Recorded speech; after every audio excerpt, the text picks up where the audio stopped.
ಮಹನೀಯರನ್ನ ವೇದಿಕೆಗೆ ಕರೆತರುವ ಸಮಯ. ಶ್ರೀ ಎಸ್ ಎಸ್ ರಾವ್ ಅವರು ಡಾಕ್ಟರ್ ಅಲ್ಲುಮಲಿಗೆ ಪಾರ್ಸತಿ ಅವ್ರನ್ನ ವೇದಿಕೆಗೆ ಬರಮಾಡಿಕೊಳ್ಬೇಕು. ಶ್ರೀ ಹುಲಿಕುಂಟೆ ಸುರೇಶ್ ರಾವ್ ಅವರು ವೇದಿಕೆಗೆ ಬರಬೇಕು.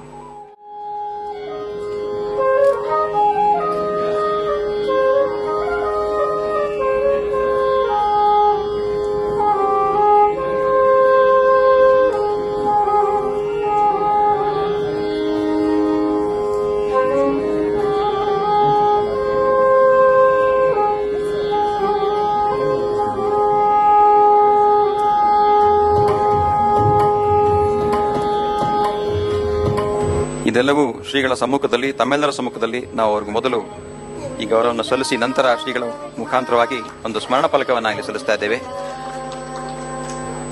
ಯಾವ ರೀತಿಯಲ್ಲಿ ಪದಗಳಲ್ಲಿ ನಾವು ಇವರ ಸಹಾಯವನ್ನ, ಇವರ ಸಾಧನೆಯನ್ನ, ಸೇವೆಯನ್ನ ಹೇಳಲಿಕ್ಕೆ ಆಗೋದಿಲ್ಲ. ಅವರದವರದೇ ದಾರಿಯಲ್ಲಿ ದಾಸ ಸಾಹಿತ್ಯಕ್ಕೆ ಅವರು ಕೊಟ್ಟಂತ ಸೇವೆ ಮತ್ತೆ ನಮಗೆ ದಯಪಾಲಿಸಿದಂತ ದಾರಿ ಅನನ್ಯ ಅಂತ. ಇನ್ನೊಬ್ಬ ವಿಶೇಷ ವ್ಯಕ್ತಿ ಈ ವೇದಿಕೆಯಲ್ಲಿ ನೀವು ಗಮನಿಸಬೇಕಾಗಿದ್ದಂಥವ್ರು ನಮ್ಮ ಹುಲಿಕುಂಟೆ ಸುರೇಶ್ ರಾವ್ ಅವರು.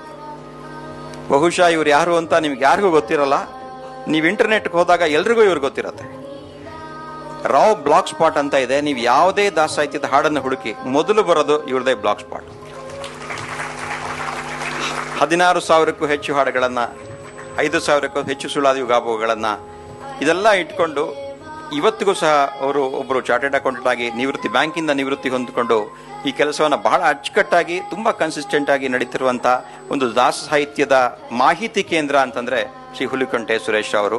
ಅವರಿಗೆ ನಾವು ಒಂದನೇ ಹೇಳ್ತೀನಿ, ಇವತ್ತು ಗಮನಿಸಿ, ಯಾವುದೇ ಹಾಡನ್ನು ಈ ಕ್ಷಣದಲ್ಲಿ ನೀವು ಹೊತ್ತು ನೋಡಿ ಮೊದಲು ಬರೋದು ರಾವ್ ಬ್ಲಾಗ್ ಸ್ಪಾಟ್. ಅದು ದೊಡ್ಡ ಪರಿಶ್ರಮ ಶ್ರೀ ಹುಲಿಕುಂಟೆ ಸುರೇಶ್ ಅವರು ಈ ವೇದಿಕೆಯಲ್ಲಿ ಅವ್ರು ಹೇಳಿದ್ರು, ನನಗೆ ಮೊದಲನೇ ಬಾರಿಗೆ ಒಂದು ವೇದಿಕೆಗೆ ಸನ್ಮಾನ ಕರೀತಿರೋದು ಇದೇ ವೇದಿಕೆ, ನಾನು ಯಾರು ಕರೆದೇ ಇಲ್ಲ, ನೀವು ಮೊದಲು ಹೇಳ್ತಿದ್ದೀರಾ ಅಂತ. ನಮ್ಮ ಸಂತೋಷಕ್ಕೆ ಕರಿತಾ ಇದೀವಿ ಅಂತ ಹೇಳಿ ನಮ್ಮ ಸಂತೋಷವನ್ನು ತಮ್ಮ ಮುಂದೆ ಹಂಚ್ಕೊಳ್ತಾ ಇದ್ದೀವಿ ಸರ್.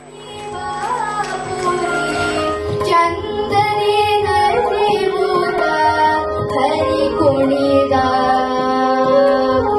ಅಂದುಗೆ